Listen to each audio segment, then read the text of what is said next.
ముఖ్యమంత్రి జగన్ సమక్షంలో వైసీపీలో చేరారు సీనియర్ ఐఏఎస్ అధికారి ఇంతియాజ్.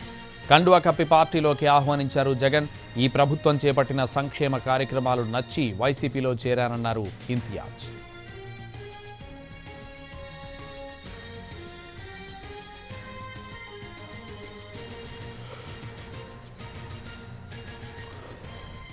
సభాముఖంగా మీడియా ముఖంగా గట్టిగా బలంగా చెప్తున్నామని చెప్పి తెలియజేసుకుంటున్నాం. 14 సంవత్సరాలు అనేది చిన్న టైం కాదు కాబట్టి ఇలాంటి ఒక రోజు వస్తుందని చెప్పి వాళ్ళు ఎవరు ఊహించలేదు. మరి దానివల్ల ఇమోషనల్ అటాచ్మెంట్ అనేది ఉంటుంది, సహజమే. అందరం మనుషులమే కాబట్టి అలవాటు కావడానికి జగన్మోహన్ రెడ్డి గారు తీసుకునే నిర్ణయానికి వాళ్ళు కూడా సర్దుకుంటారు. కొంచెం ఎమోషనల్గా ఉన్నారు, అటాచ్మెంట్ ఎక్కువ ఉంది కాబట్టి వాళ్ళ మంచి చెడులో అన్నిట్లో కూడా కలిసికట్టుగా ప్రయాణం చేసినాము. ఒక క్యాడర్ బేస్డ్ లీడర్గా ఎదిగినా కాబట్టి నా పైన ఒకవైపు అభిమానము, జగన్మోహన్ రెడ్డి గారి పైన ఒక అభిమానము, రెండింటిపైన వాళ్ళకు ఒక హక్కు కూడా ఉంది. మాకు కానీ జగన్మోహన్ రెడ్డి గారు కానీ అడిగే వాళ్ళకు హక్కు ఉంది ఖచ్చితంగా. కానీ ఎవరు కూడా జగనన్న అభిమాని, అది నాతో సహా ప్రతి ఒక్కరికి మీడియా పరంగా చెప్తున్నా, ఆయనకు ముఖ్యమంత్రి చేసుకోవాలనే ఒకే లక్ష్యంతో మేమందరం పనిచేస్తాం. కానీ స్వార్థ రాజకీయాల వైపు చూడమని చెప్పి మీ ద్వారా తెలియజేసుకుంటాం. లేదన్నా, ఇప్పుడైతే ఎలాంటి పోటీ చేయడం లేదు. పార్టీ పరంగా నన్ను ఎక్కడ ఉపయోగించుకోవాలో గౌరవ ముఖ్యమంత్రి గారు నిర్ణయం తీసుకొని పార్టీ పరంగా నన్ను ఎక్కడ ఉపయోగించుకోవాలో దాని ప్రకారంగా ఉపయోగించుకుంటాము.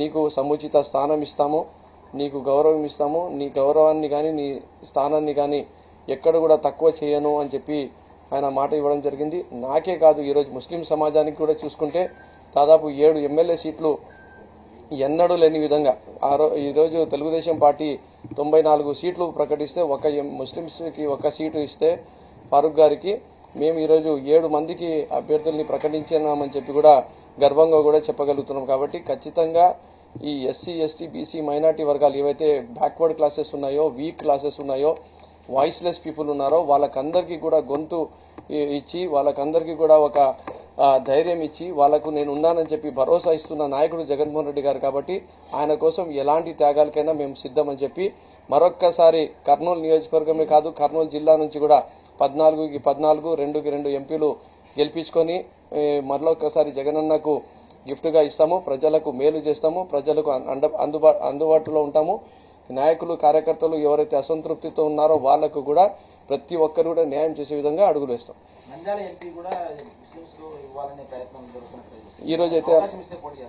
ఈరోజు ఎలాంటి చర్చ రాలేదు. జగన్మోహన్ రెడ్డి గారు ఏ డెసిషన్ తీసుకుంటే అది ఫైనల్, అంతే. 2011 నుంచి ఈ రోజు వరకు ఆయనతో చేసిన ప్రయాణంలో ఆయనకు కానీ పార్టీకు కానీ ఏది మేలు జరుగుతుందంటే అదే చేస్తాం. Thank you. పార్టీ అమలు చేస్తున్న నవరత్నాలు పథకాలు కానివ్వండి, ఇతర మనకు సంక్షేమ పథకాలు కానివ్వండి, అదేవిధంగా అభివృద్ధి కూడా మనకు జరగడము, వీటిని చూసిన తర్వాత ఎక్కడైతే పేదవాళ్లకు న్యాయం జరుగుతుందో, అంటే కుల మత వివక్షలు లేకుండా, ఎటువంటి మనకు సిఫారసులు లేకుండా, ఎక్కడ అవినీతికి తావు లేకుండా ఎన్నో సంక్షేమ పథకాలు మరి రాష్ట్ర ప్రభుత్వం అమలు చేస్తూ ఉంది ఈరోజు. సో దానికి నేను ఆకర్షితుడిని మరి ఈ పార్టీలో జాయిన్ అవ్వడం జరిగింది. నేను గట్టిగా నమ్ముతున్నాను, ఎక్కడైతే మనకు ఏవైతే మనకు వెనుకబడిన వర్గాలు ఉన్నాయో, మనకు ఏవైతే మనకు అప్రెస్డ్ క్లాసెస్ ఉన్నారో వారందరినీ మరి పైకి తీసుకురావడానికి మార్గం మరి వైఎస్ఆర్సీపీ పార్టీ చేపట్టిన ఈ కార్యక్రమాలను గట్టిగా నమ్ముతూ ఈ రాష్ట్ర ప్రభుత్వం చేపట్టిన